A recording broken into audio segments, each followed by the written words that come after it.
Jaya Radha Madhava Kunja Bihari Jaya Radha Madhava Kunja Bihari Jaya Radha Madhava Kunja Bihari Jaya Radha Madhava Kunja Bihari Gopichana Vallabha Girivardhari Gopichana Vallabha Girivardhari Gopichana Vallabha Girivardhari Gopichana Vallabha Girivardhari Yashodanandana Vrachachana Ranjana Radanandana Vrachachana Ranjana Yashodanandana Vrachachana Ranjana Shodanandana Vrachachana Ranjana Yamuna Tiravanachari Yamuna Tiravanachari Yamuna Tiravanachari Tiravanachari Jaya Radha Madhava Kunja Bihari Jaya Radha Madhava Kunja Bihari Jaya Radha Madhava Kunja Bihari Jaya Radha Madhava Kunja Bihari Hare Krishna Hare Krishna Krishna Krishna Hare Hare Hare Rama Hare Rama Rama Rama Hare Hare Hare Krishna Hare Krishna Krishna Krishna Hare Hare Hare Rama Hare Rama Rama Rama Hare Hare Hare Krishna Hare Krishna Krishna Krishna Hare Hare Hare Rama Hare Rama Rama Rama Hare Hare Hare Krishna Hare Krishna Krishna Krishna Hare Hare Hare Rama Hare Rama Rama Rama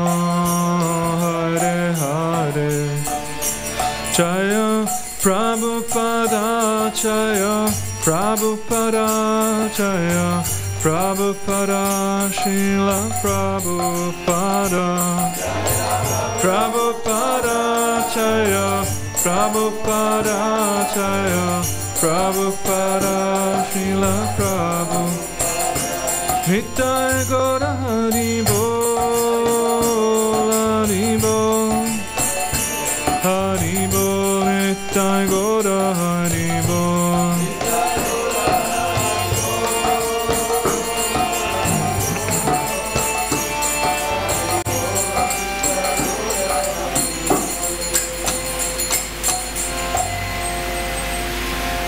Gaur Premanande, Hari Hari Bol. Jai Krishna Premarupa Dasa Kacharya Satasata Shavesi Bhaktivedanta Swami Shila Prabhupada Ananta Goti Vaishnavinda Grantara Srimad Bhagavatam Ki Gaur Premanande, glories to the seven devotees, glories to the seven devotees, all glories to the seven devotees, glories to Shri Shri Guru. Om Namo Bhagavate Vasudevaya. Bhagavate Vasudevaya. Om Namo Bhagavate Vasudevaya. Om Namo Bhagavate Vasudevaya. Om Namo Bhagavate Vasudevaya. Narayanam Namaskrityam Naram Chaiva Narottamam Devim Saraswatim Vyasam Tato Jayadiratam Nashta Prayesha Padreshu Nityam Bhagavata Sevaya Bhagavati Uttama Shloke Bhaktir Bhavati Nashtiki. So, we're reading from Srimad Bhagavatam, Canto 5, Chapter 2, Text 12 and 13, right? Okay.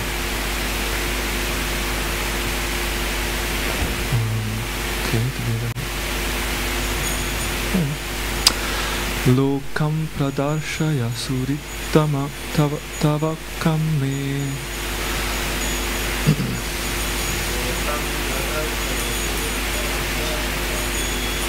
Yatratya itam urusa vayava apurvao.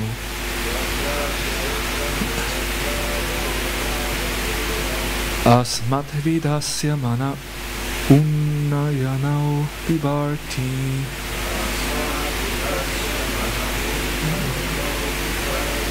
Bhav adbhutam sarasarasa sudhati vaktre.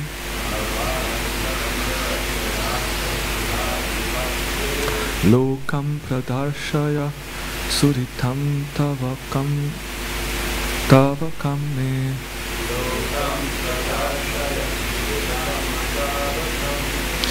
Yatratya itam urusavaya vav apurvo.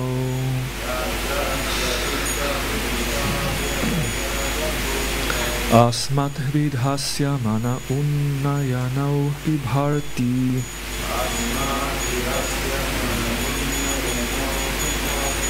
Bhavat Bhutam Sarasarasa Sudhati Vaktre.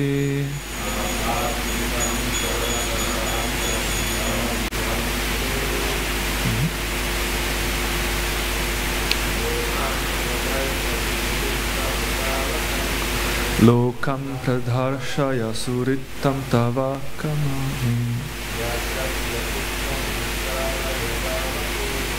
Yatratya itam urusavaya vakupa.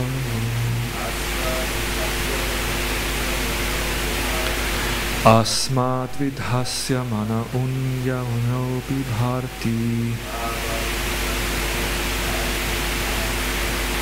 Bhav adbhutam sarasarasa sudam. Vaishnavis.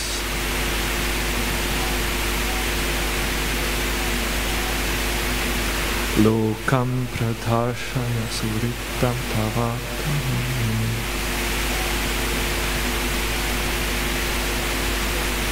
Yatratya itam urusavaya vakupa.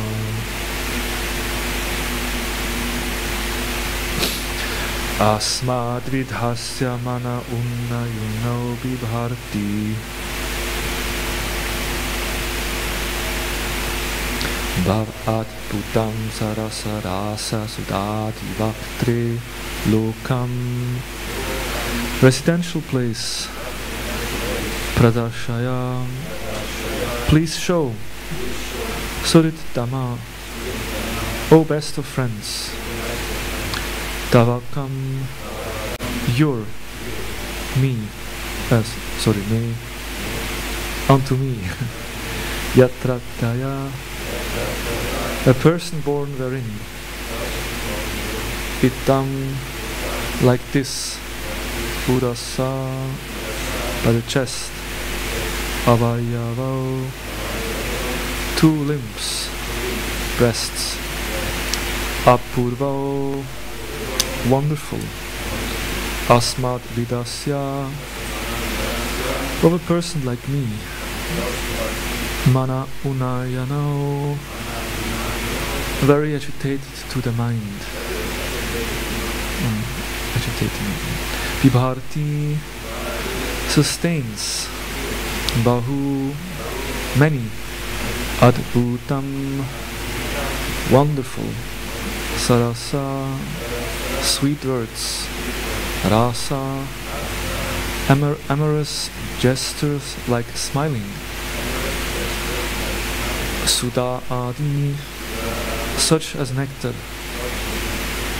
Vaktre, in the mouth. Translation and purport by His Divine Grace A.C. Bhakti Vedanta Swami Srila Prabhupada Ki Jai. O best friend, will you kindly show me the place where you reside? I cannot imagine how the residents of that place have gotten such wonderful bodily features as your raised breasts, which agitate the mind and eyes of a person like me who sees them. Judging by the sweet speech and kind smiles of those residents, I think that their mouths must contain nectar. So, Agnidra is still completely enchanted or fascinated and bewildered, and talks kind of in a mad way. There's a short purport, still bewildered.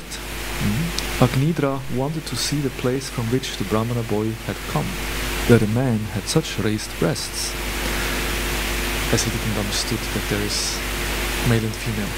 He only knew man. He was raised like that. And so he was surprised about this specific man, because he had something different from the other man. Such attractive features, he thought, must be due to the severe austerities performed there. Agnidra addressed the girl as Suritam, the best friend, so that she would not refuse to take him there.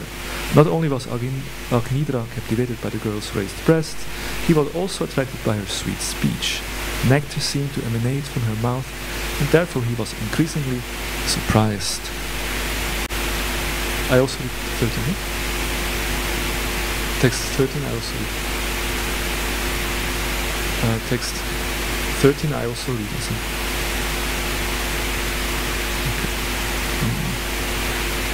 Kavatma vrittir adanadi dvadir angavati Vishnu kalyasa animi sonamau karo karno.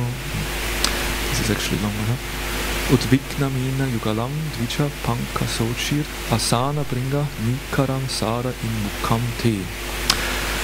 Translation purport. My dear friend, what do you eat to maintain your body? Because you are chewing betel, a pleasing scent is emanating from your mouth. This proves that you always eat the remnants of food offered to Vishnu. Indeed, you must also be an expansion of Lord Vishnu's body. Your face is as beautiful as a pleasing lake. Your jeweled earrings resemble 2 brilliant sharks with unblinking eyes like those of Vishnu, and your own eyes resemble 2 wrestling fish. Simultaneously, therefore, 2 sharks and 2 restless fish are swimming in the lake of your face. Besides them, the white rows of your teeth seem like rows of very beautiful swans in the water, and your scattered hair resembles swarms of bumblebees following the beauty of your face. Purport. The devotees of Lord Vishnu are also his expansions. They are all called the Vibhinamsa. Lord Vishnu is offered all kinds of sacrificial ingredients, and because devotees always eat prasad, the remnants of his food, the scent of sacrificial ingredients, emanates not only from Vishnu but also from the devotees who eat the remnants of his food or the food of his ex-devotees. Agnidra considered Purva Chitti an expansion of Lord Vishnu because of the pleasing scent of her body. Aside from that, because of her jeweled earrings shaped like sharks, because of her scattered hair resembling bumblebees mad of the descendant of her body, and because of the white rows of her teeth which resembled swans, Agnidra compared Purvachitti's face to a beautiful lake, decorated with lotus flowers, fish, swans, and bumblebees. Okay. This is if you see the world through a lila, pink glasses, completely shot by the arrow of Cupid. Okay, Om Jnana Timirandasya Gnanjana Shalakaya Chakshurum Militam Nina Tasmai Shri Gurave Namaha Shri Chaitanya Namo Vistam Stapitam Yena Bhutale Swayam Rupadanayam Dadati Swaparantikam Vanchakalpatarubhyascha Kripa Sindhuvaivacha Patitanam Pavanebhyo Vaishnavebhyo Namo Namaha. Hare Krishna. So again, this text 12. O best friend, will you kindly show me the place where you reside?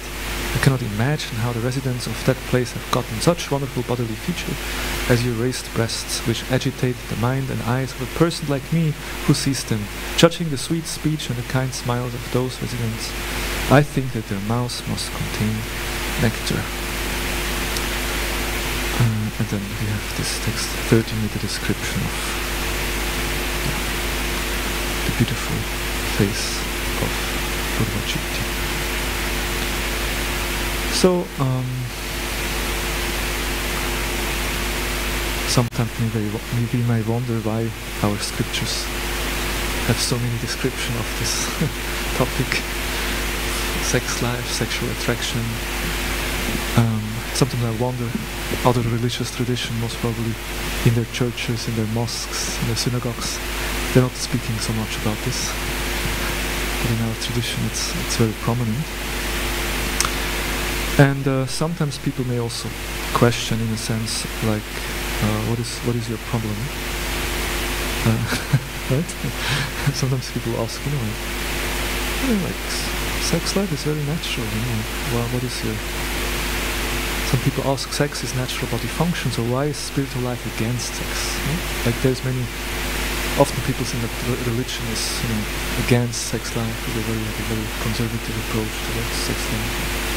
So what's the problem?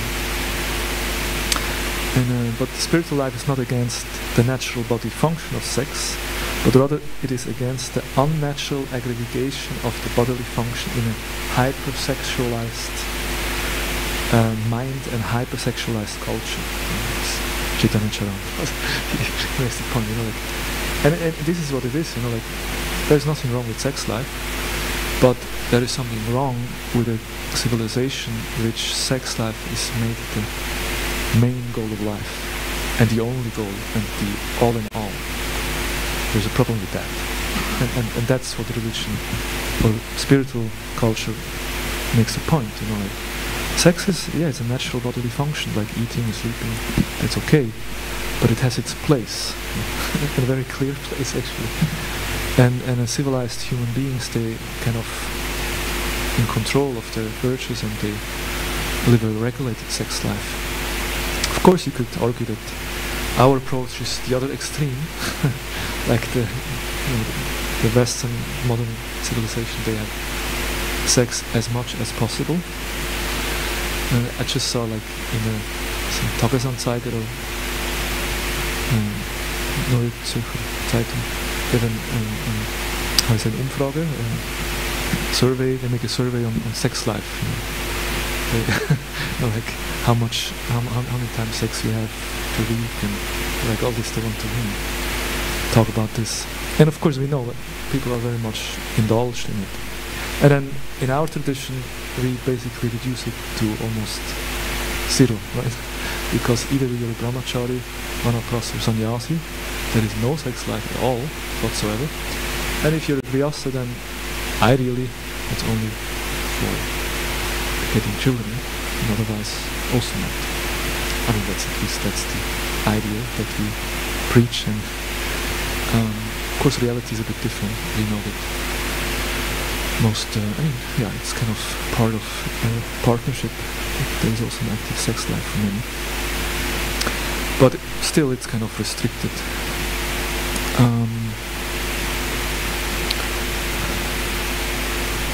And we know Krishna himself says that kamosmi, that I'm the strength of the strong, devoid of passion and desire, and I'm sex life which is not contrary to religious principle.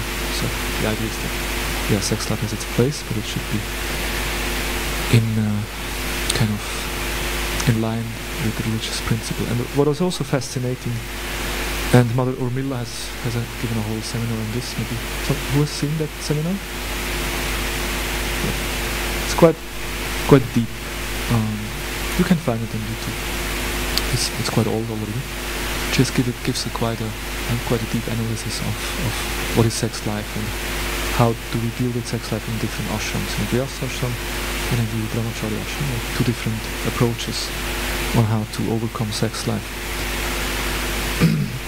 Yeah, but we find a nice hint in Prabhupada's purport to Bhagavatam 1.1.1 about the principle of Adhirasa, which is from Srila Vishnavacharya Thakur, specifically deals with the origin and the pure sex psychology, the Adhirasa, devoid of all mundane inability.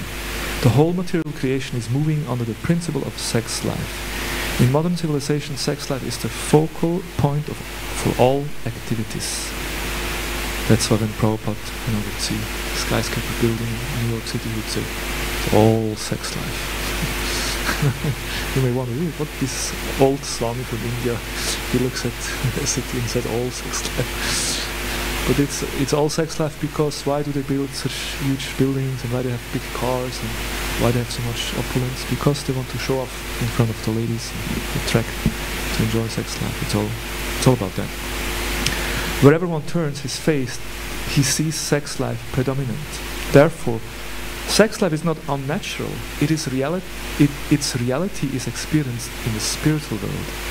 Material sex life is but a perverted reflection of the original fact. So there, and of course we know there is the Bhagavad Gita 15th chapter describes how the material world is only a reflection of the real world, of the banyan tree. That tree, Prabhupada explains that which the branches down and the roots upwards. You can find this in a reflection, if you have a pond or water, you see a reflection of the tree. So that's the material world. And Srila Prabhupada also beautifully puts this in the purport to 337, I believe here. When a living entity comes into contact with the material creation, his eternal love for Krishna is transformed into lust, in association with the mode of passion. Or in other words, the sense of love of God becomes transformed into lust, as milk in contact with sour tamarind is transformed into yogurt. Soul who originally has love for Krishna, but then comes to the material world, in contact with matter, then that original love turns into lust. And yeah, why the Shastra is emphasizing this point so much? Because this is what keeps us bound here in the material world, basically. And I appreciate this very much in our philosophy culture, that this is very clear understanding. Because if you ask other priests, it's always a bit uncomfortable topic, sex life, and how to deal with it, and why it's bad. And nobody really knows, but here it's very clear. It's not something bad, but it's just which binds you if you have a desire to fulfill it. You have to let go to get something higher. So it's very clear. But of course, it's not so easy to overcome, right? Yeah. I don't know how you feel about it, but I find it challenging. And of course, we find. Yeah, here Prabhupada says, this is from purport 339.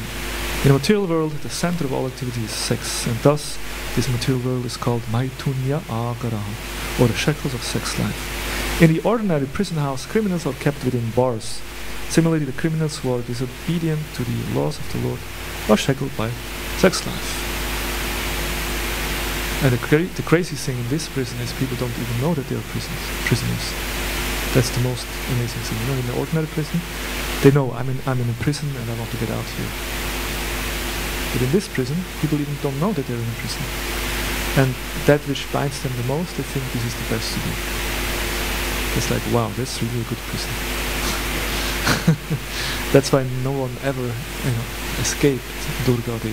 It's like we spoke about this previously. In the ordinary prison, sometimes people can escape. You find these Hollywood movies, Sylvester Stallone kind of somehow or other gets out of the prison in a very spectacular way.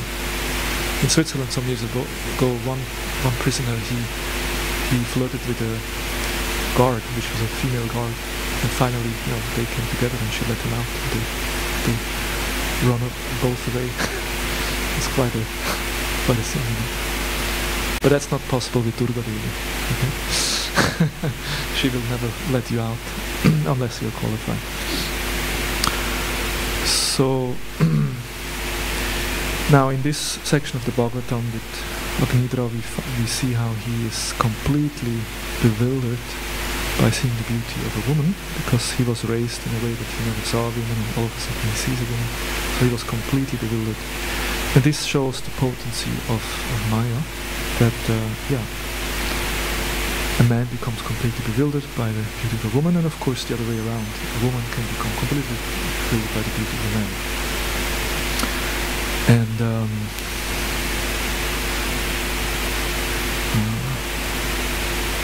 And of course this is also personified as Cupid. Right? Cupid's business is to invoke mundane lust. The whole universe is moving, being agitated by Cupid's arrow. The activities of the world are being carried on by the central attraction of male and female. Cupid throws his arrows upon the living beings to make them mad after the opposite sex, whether the party is actually beautiful or not. And you see, sometimes you see a very ugly man or so, and then you see he's a girlfriend. And you wonder, how is it possible that that guy got a girlfriend? Like, he's so ugly. But still it works, like the attraction. Most probably the girl that he got is also not so beautiful, but anyway, in their eyes, Cupid is working there also. They also feel like, oh, it's so nice. This attraction goes on. It's described that it's 5 arrows of Kamadev. And how are the arrows shoot? By the eyes, it says, the eyebrows, by the glances. If a beautiful woman looks at you, or a beautiful man looks at you, then usually it's described as woman, because it's the other way around also. Then you kind of, first comes Mohana, fascination. Wow, she's amazing. He's a hero, you become fascinated. And then the next is Stambhana, means attention. You start to become very attentive. Okay, is she also in a room? You become attentive. And then comes Unmadhana, you become intoxicated. Madhana means mad, crazy. You become intoxicated, you become like this is certainly the stage of Agnidra here. I mean, he's even further, but he's certainly mad after Purvachiti. Then come Toshkana, that means an intense desire or satisfaction by seeing that object of lust. And then Tapana means the heart is burning. So fascination, attraction, bewilderment, intense desire, and then burning of heart. Then you're gone, and you're lost by the 5th arrow. Prabhupada says in purport 526, the Creator has constructed women in such a way that their beautiful voice and the movements and the beautiful features of their hips, their breasts, and the other parts of their body attracts the members of the opposite sex, both on earth and on other planets, and awaken their lusty desires. When one is controlled by Cupid or the beauty of a woman, he becomes stunned, like matter such as stone. He becomes stunned. Captivated by the material movement of woman, he wants to remain in this material world. Thus, one's promotion of the spiritual world is checked simply by seeing the beautiful bodily structure and movements of a woman. And again, I emphasize this. This is also described by Kapila-dev, that it's also there for the other way around, right? Where do we find this? This is in the 30th chapter of the 3rd canto, 31, Movement of Living Entities. Kapila-dev speaks about how living entity takes birth and enters a womb and offers praise in a womb, and then the movements of a living entity through life, and there we find effects of bad association. It says beware of the opposite sex. Then it's described that the bondage which occurs to man from attachment to any other object is not as complete as that resulting from attachment to a woman. That even Lord Brahma get attached, and even great kings are conquered, and that's why it's described that even great devotees and jnanis should avoid the association of woman, who is declared in scriptures to be the gateway to hell for the advancing devotee. One who associates with Maya in the form of a woman by accepting service must certainly know that this is the way of death, just like a blind well covered with grass. But then it says, Maya as a man. A living entity who attained the body of a woman, from thinking of a woman at the point of death, foolishly looks upon Maya in the form of a man, her husband, as the bestower of wealth, progeny, house and other material assets.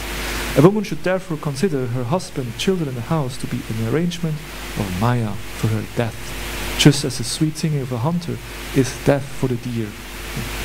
So it's the other way around also. And again, this could sound quite extreme. What is this? You know, like this is my husband, this is my wife, and here it says gateway to hell, and death, and wow, what is this?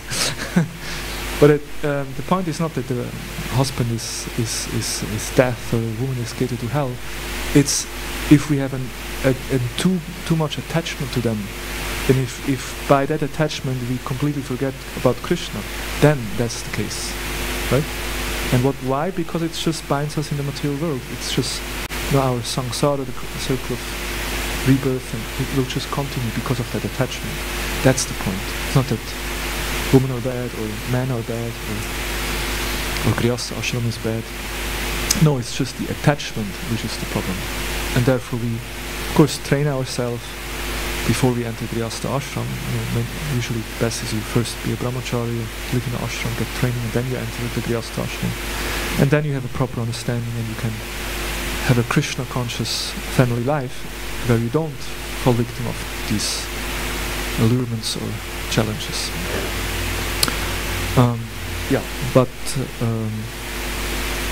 Nevertheless, whether we are a grihastha or a brahmachari, we need to learn to control our senses. And here is described that the eyes must be our first line of defense, because it's the eyes.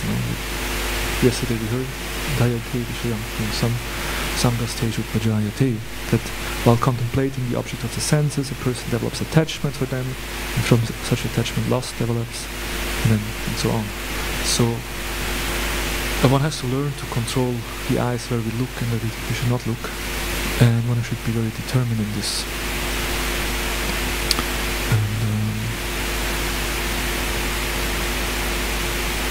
Also in Gita, Krishna says that one who is able to withdraw his senses from the sense objects as a tortoise draws his limbs within the shell is firmly fixed in perfect consciousness.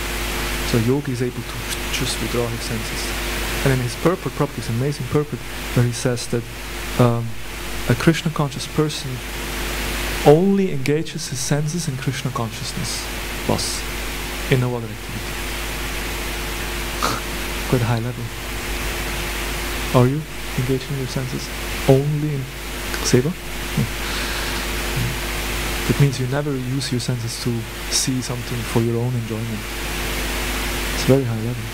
But that's a Krishna conscious person. He's completely just using his senses in Krishna's seva.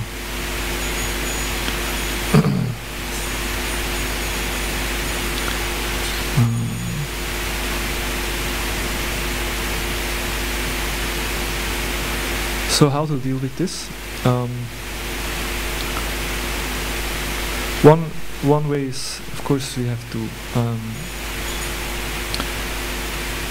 The example here is given, as we said, we have to control our senses. So one example is given is the Lakshman Rekha. You all know what is a Lakshman Rekha? in India they have this, if you keep some prasadam in your room, then you make a Lakshman Rekha around the food that no ants can cross it.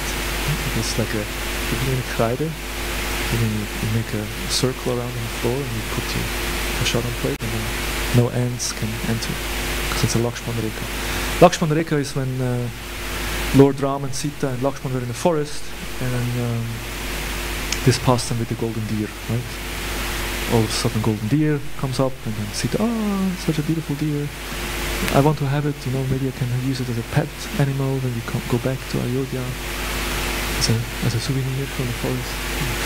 She was completely captivated. And Lakshman said, come on, Lord Brahma has created 8,400,000 species of life. This one is not one of these species. It's obvious, there's no golden deer existing. This is a demon who disguised, very sober. But Sita didn't listen. It's such a nice deer.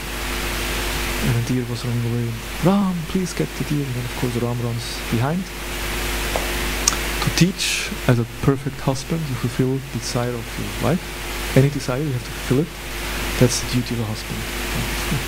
Lord Ram showed that example. Of course, he also showed the example of crying afterwards, which is also part of that. So Ram runs behind the golden deer, and Lakshman stays behind with the instruction to protect Sita. But then we know the story. The demon is killed by Ram, but the demon uses, the voice of Ram says, "Oh, help, help!" And Sita thinks that Ram is in danger, and she tells Lakshman, "You should go." And Lakshman says, "No, I got an instruction, I have to protect you." And then Sita becomes very mean. She says, "You just wanted to be alone with me." Okay. No, Lakshman only actually looked at the feet of Sita. Even 14 years. He never looked at her. He was super brahmachari in that sense. So he was very hurt that Sita is kind of making such accusation. So he said, "Okay, I will go, but I will make this circle, this Rekha, this Lakshman Rekha around you, and you have to promise me you don't step over this circle. Because as long as you're inside, you will be protected. But as soon as you're out, I can't guarantee anything." Then he left, and of course, we know then Ravan came in the disguise of a sannyasi, very strange sannyasi. Like he was already kind of speaking very strange. But somehow he could convince Sita to come out of the circle and kidnapped her. So the Lakshman Rekha is the circle which gives protection. In this part is protection for Sita. But we also need to draw a Lakshman Rekha in our life. As a brahmacharis, or also as sadhakas, as spiritual practitioners who want to learn to control their senses. We need to draw a Rekha, Lakshman Rekha around us. What does it mean? It means that we have to ask ourselves, drawing lines, what are those activities and thoughts you must avoid, the ones that always lead to sexual impurity? So we should ask ourselves, which activities and which thoughts, stimulate sexual desires, and where do you have to draw the line? For example, social media. If you just scroll in Instagram or Facebook, all of a sudden you see some dancing girls and this and that.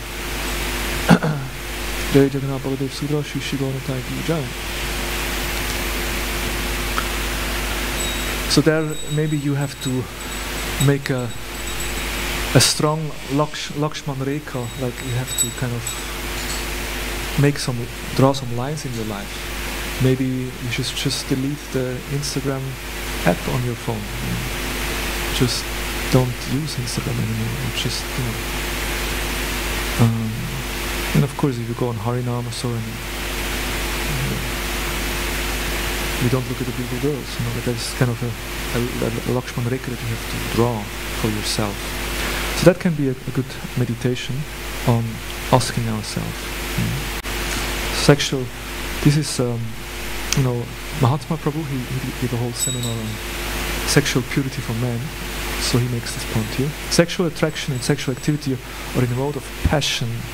The more we live in passion, the more we will be allured by sexual attractions. If we live a more sattvic life, sex desire will lessen. As Lakshman drew a line around Sita for protection, we need to draw a line of sexual protection around our life. A line that we know if we cross will put us in a sexual vulnerable position. Ideally, those lines should keep us in a mode of goodness. We know our triggers and we know we should keep those triggers at a distance. Protective lines should be drawn in our consciousness so we remain far from those triggers to which our temptation points. It makes sense, you know, if someone wants to stop drinking, you better don't go to the bar, right? So, if you want to live a life of celibacy, you maybe don't look in certain. So that's a very practical thing, but it's a nice meditation. Now, another way to deal with this is the process of via negative, that you kind of just see the consequences. Christian, do you remember the shloka of Shankaracharya? Can you recite it for us? Can you recite it for us?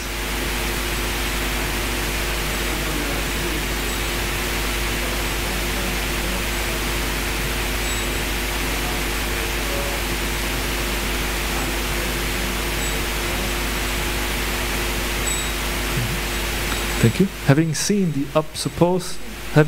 the supposed beauty of a woman's heavy breasts and her thin waist, do not become agitated in illusion, for these attractive features are simply transformations of fat, flesh, and various other disgusting ingredients. You should consider this in your mind again and again and again. So that's via negativa. You kind of look at things just from a very objective perspective.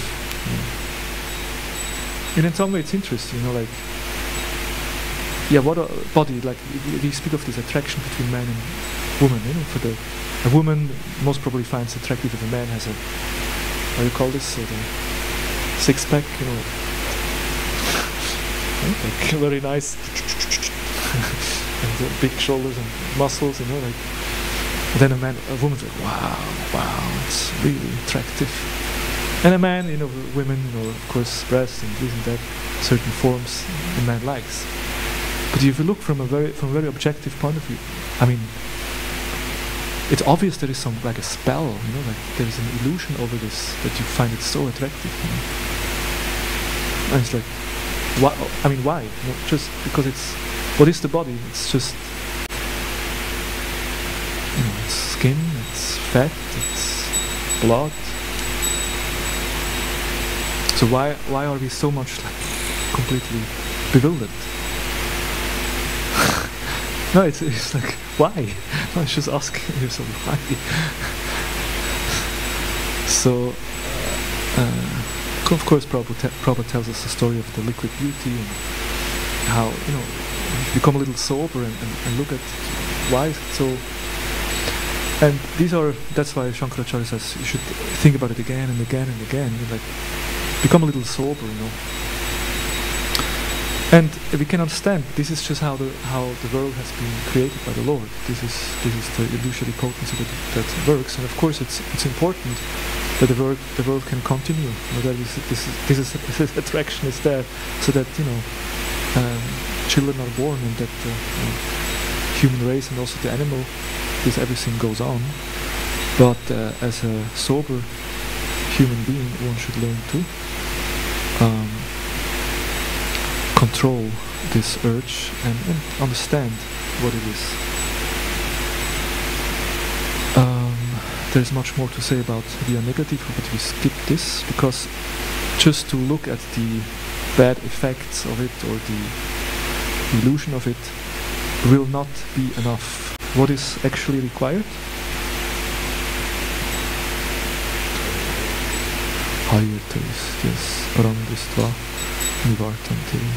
The higher taste is what is really required. Let me see this. We end with this prayer, and then we have some comments and questions.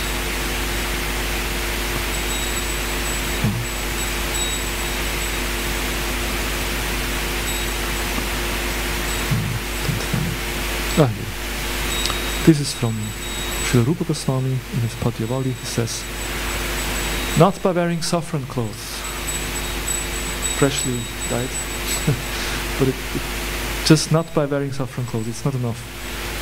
Not by restricting sense activities, living in the forest, discussing philosophy, by observing a vow of silence, but only by even the slightest beginning of devotional service to the lotus feet of Lord Govinda, his kamariv lust stopped.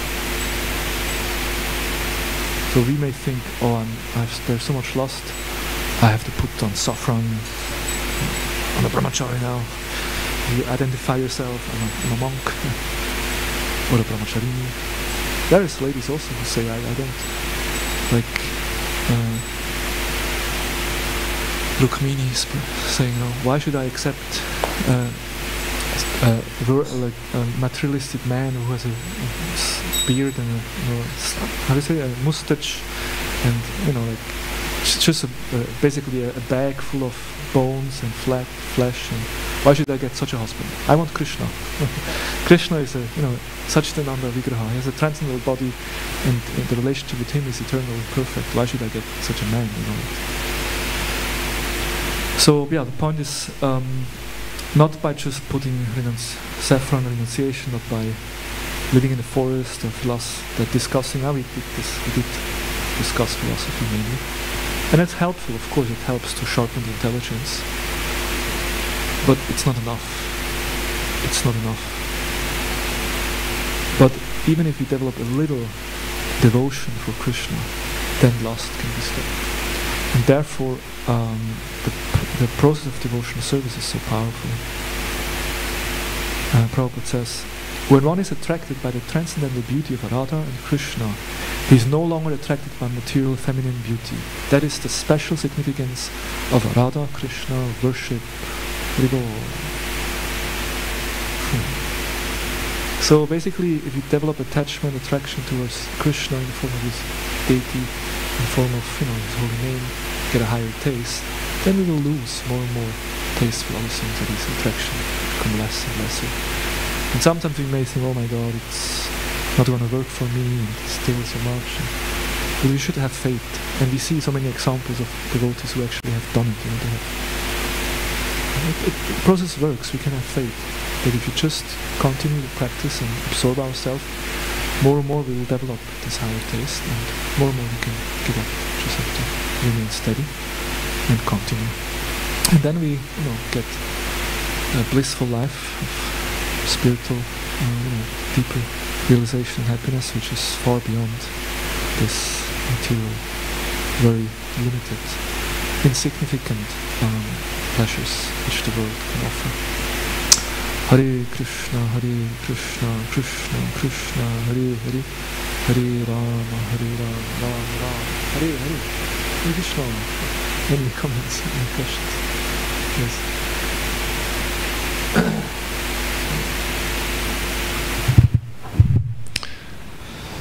Prabhu, is there some place for I was thinking of the example of Bilva Mangala Thakur.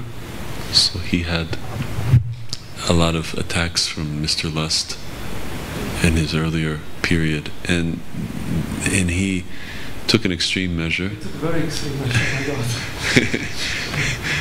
And obviously not to be imitated, but is there something that can be followed in that example? Is there something we can emulate? I mean, I feel like I can relate to his repentance, his mood of repentance, because sometimes we do trip up, even though we're trying to follow the best we can, and then one realizes that he's actually in a much lower position than he thought, and then he has to really beg. Is that what can be taken from this, or is there something else? That's a very good point. Certainly, we can, from that story, we can. I mean, yeah, we don't have to plug out our eyes, but we can understand that I have to be really careful with where I look. That principle is there, to really. Yeah, and of course it's basically we're alone. Nobody's, if I go out and for a walk, and nobody sees where I look or what I do. But this is is something with us we have to kind of become serious about. And of course, knowing that Guru and Krishna is always in the heart, they always say how we behave, what we do, where we look, what we think. And the other point that you make, repentance and really crying for Krishna, that's certainly, that's basically what we need to do. Really taking shelter. Because if we practice brahmacharya or trying to control our senses for some years or decades, what will be the result? We realize we can't do it now alone. that will be the result. we painfully realize that, oh my God, I'm so far now. I'm still not able to really be so focused as I would want to be. So then what is the solution? Then slowly we really develop the necessary required humility to actually cry to Krishna, Krishna, please, the moment I really like, there's this little booklet, Crying for Krishna, you know this? One lady from Radhadeshi, just compiled, taken from different sources, just compiled this prayer book. It's a very devotional book, because when you read these prayers, it kind of really gets you into the mood. And one prayer is, "Oh powerful Krishna, please give me the strength to control my mind and to protect my vows." Nice prayer. Please give me, powerful Krishna, you have all the strength, all the power. Powerful Krishna, please give me the strength that I need to control my mind and to protect my vows. So if this is a prayer that we offer deeply from the heart, and we do it regularly and really take shelter, then why Krishna would not help us? Why would Krishna not protect us? But if we think, if we don't care about, we don't think about, and we just Hare Krishna, Hare Rama, and we do our business, and we're not attentive, then naturally we will always be disturbed. So that art of really taking shelter is something we still need to learn. To really take shelter, really cry for Krishna. Really, because Krishna is ready to offer that protection, to give us that mercy, but we have to ask for it. Not only ask, we have to beg, we have to cry for it. And usually we don't do, because false ego tells us that I'm so good now, doing fine. No. Once I remember some years back, I went to see Satchidananda Maharaj in his room. He was just there. He just took a shower. So his devotee was putting tilak, and he was kind of reciting some sloka, offering some prayer. Then he looked at me. Krishna Premarupa, what would be life without prayer? I was like, That's what it would be like in my life. What would be life without prayer? And you could see he was in that bhav, in that mood of calling for Krishna, offering prayers. But how much are we doing this? How much are we offering actually prayers and really connecting with Krishna? The more we do, the more we will get mercy. And that's why better we do it. It's in our interest. Well, thank you for that. Yes. Hare Krishna. Yes. The only lady in the room. Such a topic. I'm always wondering how the lady feel when we talk about these topics.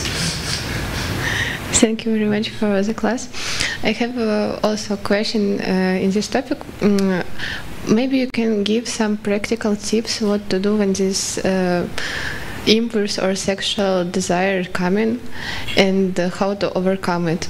Because I feel that sometimes maybe it connects with astrology or something like this, and sometimes I have very difficult periods, and especially some days I really cry to Srila Prabhupada not to cross the lines of principles and everything, and it's very difficult, like you just have to sit at home and keep you. It's very difficult. Yeah, like Saint Franciscus, you can jump in the snow, the ice, take a cold shower, ice cold shower, try to overcome. that actually the point is, once lust comes up in our body, in our heart, in our mind, it's already too late. I mean, maybe not too late. You somehow, maybe you somehow, Krishna, you tolerate, and then okay, it's gone. And we understand this is in emotions. You know, like in emotion, they come like waves, ups and downs. You know, like sometimes we are angry. We are not always angry, right? Nobody's always angry. No, imagine always angry. No, sometimes we are angry. You know? sometimes we are sad. You know? But we're not always sad. You know? Like, and sometimes we are lusty. You know? But we are not always lusty. Luckily. So these are like they're coming. It's like waves coming and going. So once it's coming up. Of course, we can try to take a little distance from it.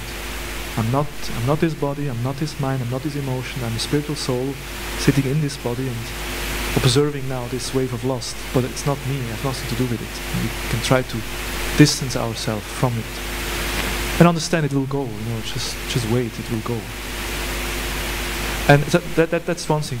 But as I said, usually if it comes to that stage, it's already too late. What I want to say with this is, while lust is attacking, we might not be able to do so much. The only thing we can do, we can try to tolerate.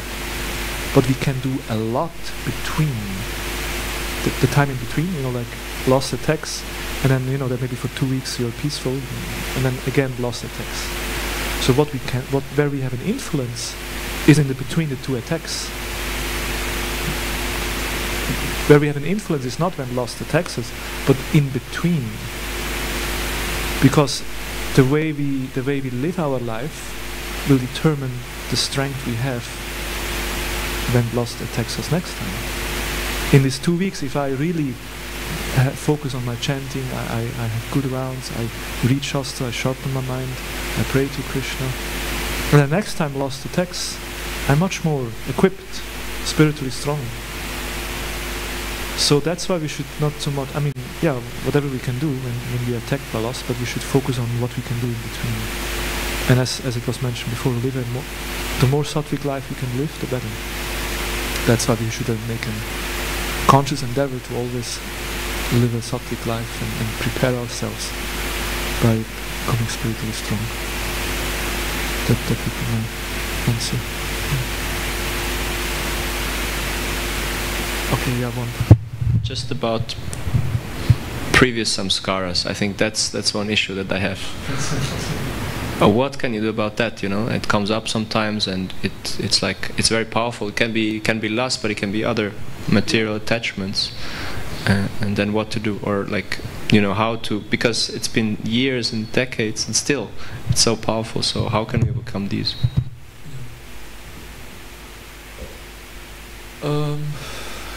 Well, I don't have a new answer to this. I guess you just call out for Krishna, or Krishna. Krishna, just see what comes up in my mind. This body is considered to be a temple, right? Hari Mandir, it's a temple of Krishna. That's why we put tilak every day. We understand Krishna is in our heart. If these things come up, you know, like you wouldn't want to speak about these things here in the temple room and in front of the deities, right? If it comes up in your mind, in some way you're also polluting your temple where Krishna is present. So you just ask, like, take shelter in Krishna and say, oh, Krishna, I'm so sorry, you know, these things come up. I'm helpless. Please remove these things from my heart. And of course, the more we create spiritual samskaras, spiritual impressions, and these things will be Jetadarpana Marchanam, the more the heart is purified. Just on this, how to create strong spiritual impressions. Of course, we can, you know, in some instances it just happens. But how can you make an active effort? Active effort you can do by being really present. Like we have these festivals and you know, and the sadhu sangha and all these things give deep spiritual impressions. But we are, like, every day we do Mangal Arti, you know. But if I sit there, you know, Tulasi Krishna Preyasi, when will this be over? And you know, like, if you space out and you're not really there, And what kind of samskara will be there from this Mangalarti? Not so much. But if you actually, focus, wow, this is now prayer to Tulsi, and pray for an eternal, service to Radha and Krishna and Vrindavan, and you meditate about the meaning of the song. That helps you to give much more deeper samskaras from this Mangalarti. So that's one thing we can actively try to do, to be more attentive in what we do. Right, so we'll end here. Let's pray to Krishna that we may all get free from lust completely one day. And develop this pure love. And of course, only by developing that pure love we can actually remove that lust. That's why the Krishna consciousness is a very positive process. It's not, of course, this via negative is there, but the main focus is developing a relationship with Guru and Krishna. And by that, naturally, the more love we develop, then the selfish will go, and the more selfless heart will be developed. Thank you very much. Grantaraj Srimad Bhagavatam ki jai. Srila Prabhupada ki jai. Govinande Hari Hari Bol Hari Krishna. Gaur Bhakta Vrinda ki jai. Muchagan Puri. Iskon Suri Gaur Bhakta Vrinda.